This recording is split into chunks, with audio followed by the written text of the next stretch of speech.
story time about how I'm hopelessly in love with my boss and I'm about to be a homewrecker, but help me! Disclaimer, this is not my story time. It was sent to me on Instagram. So I've been working for my boss for 3 months. He's in the tech world and he makes lots of money, and he hired me as a personal assistant. He's got a wife and 3 kids. They've been married for 15 years, and he's 18 years older than I am. One day my friend told me that this guy was looking for a personal assistant, and I applied for the job.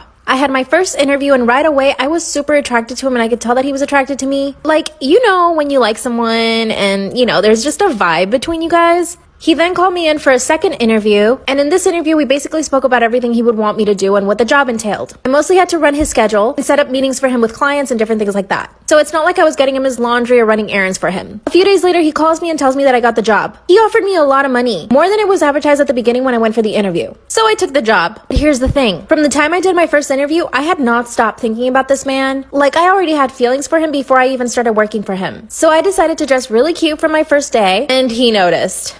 I was playing this man like a fiddle. My goal was to get him to fall for me. After the first week, he asked me to go to lunch with him to celebrate the fact that I had been doing a good job. Of course, I said yes. Went to this beautiful restaurant and had wine. We then went back to his office and I went home. Later on, he sends me a text message saying that he's so proud of me for doing such a good job. Fast forward a few weeks, I kept flirting, he kept flirting back. Finally, at the end of the month, we went to another lunch. This is when he opened up to me and told me that he was attracted to me. I told him I was attracted to him too. Part 2 is up.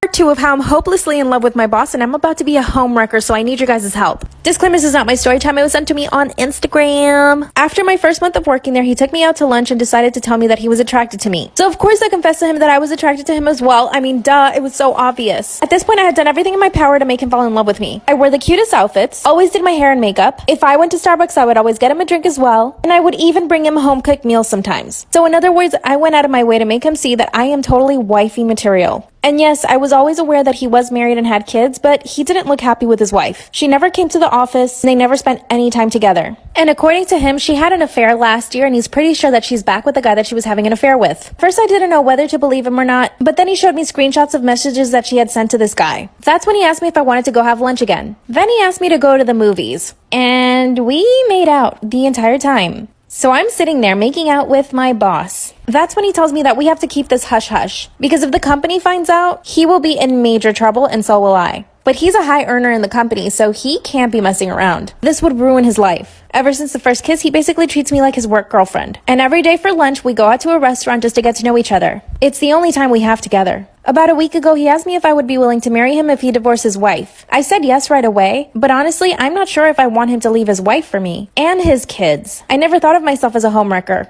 Well, because I said yes, he said that we should try to find a way to tell his wife. I don't even want to meet this woman, and he wants both of us to talk to her. I told him we should wait at least a few months before we do that. That's when he got me a new apartment. That way, when he leaves his wife, he's already got a place to stay. And of course, he wants to live with me right away. It's a luxury apartment, and I love it. Part 3 is up.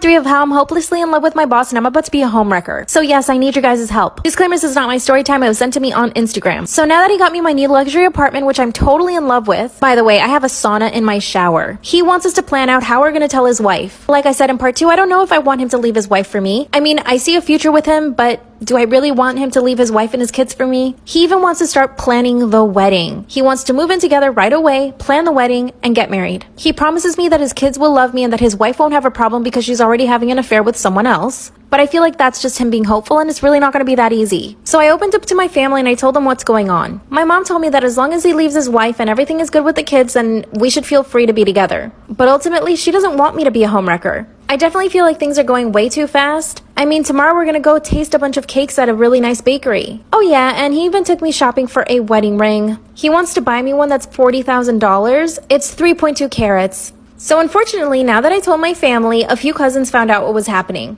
And one of my cousins reached out to my ex. She told him what was happening and he called me to ask me not to marry this guy. He says we can work on our relationship. But let me tell you, this ex was totally toxic. He would monitor everything I would do. He never let me have friends, and he didn't even allow me to have Instagram. Oh yeah, and he's kind of broke. I was the one paying for most of the stuff in the relationship, so I don't even know if I want to open that can of worms again. But part of me thinks he's right. Like, I shouldn't be rushing into this. But on the other hand, I found myself a wonderful man. He's so loving, caring, so generous, and he's actually super fun to be with too. I've never felt more secure in a relationship before, and I know that most women would love to be with him too. What do you guys think I should do? Scariest dark web stories, part 1. Okay, so there was once this guy who did nothing else but play on the dark web. He would skip basketball practice.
Practice to play on it. He would be up late at night. I mean, he was on it 24/7.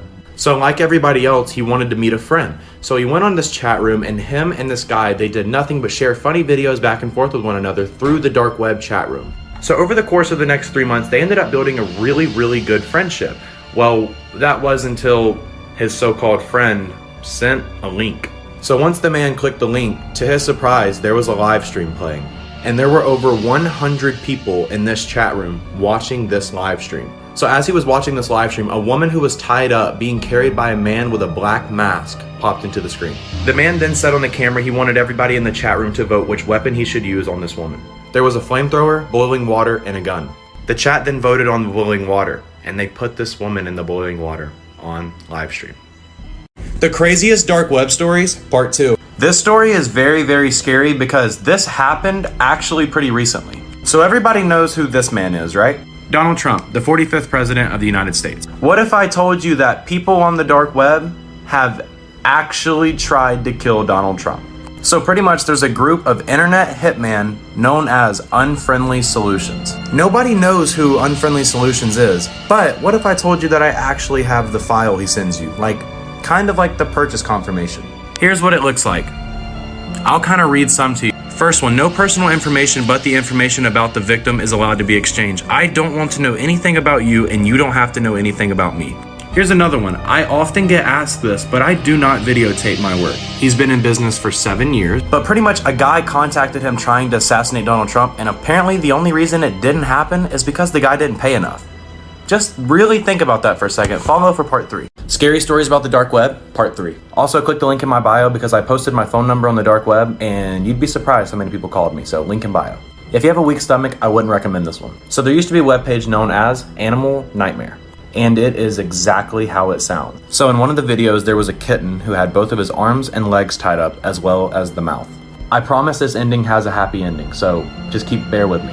And in this video, you kept hearing walking, and it ended up being a woman in red high heels. The woman then stomped the cat over and over and over again. One of the messed up things though is on this particular forum website, you couldn't pause videos and you couldn't stop videos. Once you clicked play, it played. She then stomped the kitten for 19 minutes long. Now here's the happy ending. Some animal activists actually tracked this woman down and they stomped her over and over and over again for hours until the woman died. So make sure you guys follow for part 4. Creepy videos that you shouldn't watch at night, but you're going to anyway, part 4. Also, I'm sitting really weird because I slept wrong and I have the worst crick in my fucking neck. So tonight's video is called 17. I don't know how I was able to find this, so this might be really interesting. So this was posted just a couple days ago, April 17th, 2020. Like, what is this? It gets worse. Now, if you thought that was creepy, here's the creepiest part about it. If you look at the description, there are these numbers. I'm gonna leave them right here just in case anybody can translate this, but I have no idea what these numbers mean. Apparently the message is crypted, so if this blows up enough, hopefully somebody can decrypt it for me. Make sure to follow because I will keep you guys updated. Also, go check out my latest YouTube video, link in bio. I posted my phone number on the dark web, and you'd be very surprised how many people called me. Creepy videos that you shouldn't watch at night, but you're going to anyway, part 6. So if you guys saw the last 2 part of my series, pretty much we watched a really scary video, and the owner of that video messaged me twice. That was until last night. Now he's messaged me 3 times, and this one is terrifying. So I'm gonna show you guys the video and tell me if you remember it. All right, here is the new message that he sent me. If you guys want to try and decode this and see for yourselves, just save this video and look at it. But for the people who want me to decrypt it, I got you. So I took the numbers and I converted it into the alphabet, and it says, drink something black. Now it's all that I taste. It's inside my body. God makes no mistakes. What the hell does that mean? So make sure you guys follow because the next part is going to get crazy.